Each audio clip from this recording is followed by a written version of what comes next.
It's the Real News Network. I'm Sharmini Pires coming to you from Baltimore. During the financial crisis of 2008, the world economy almost collapsed. Even if capitalism did not fall apart as a result, it seemed that with the collapse of an entire sector of investment banking in the US and with the bursting of a mortgage bubble, the financial system would at least undergo some dramatic changes to ensure this would not happen again.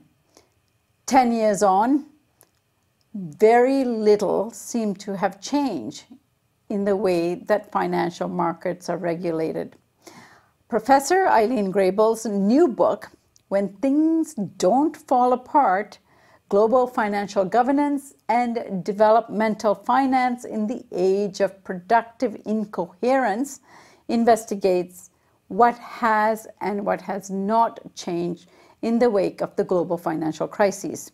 Professor Grabel joins us today from Denver, Colorado, where she is Professor of International Finance and is co-director of the graduate program in Global Finance, Trade, and Economic Integration at the University of Denver, Colorado. Thank you so much for joining me today.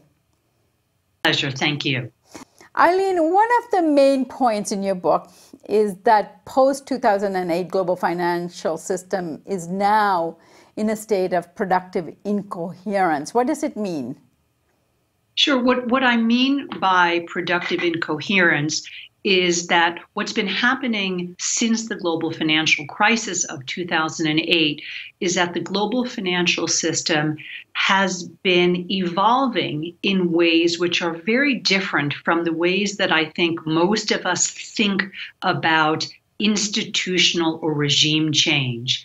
I think the common conception of the way that change occurs is an idea of what we might think of as radical regime shift. That is, we have one set of ideas and policies and institutions, and they may be radically displaced by an entirely new set of ideas, institutions, and practices. That's the way that I think most observers think about change in the world economy.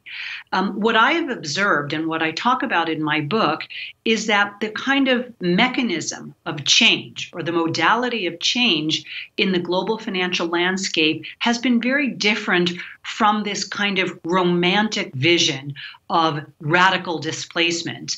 And instead, what I think we see is that we have changes that are very uneven, that are disparate, that are ad hoc, and that are uncoordinated in nature.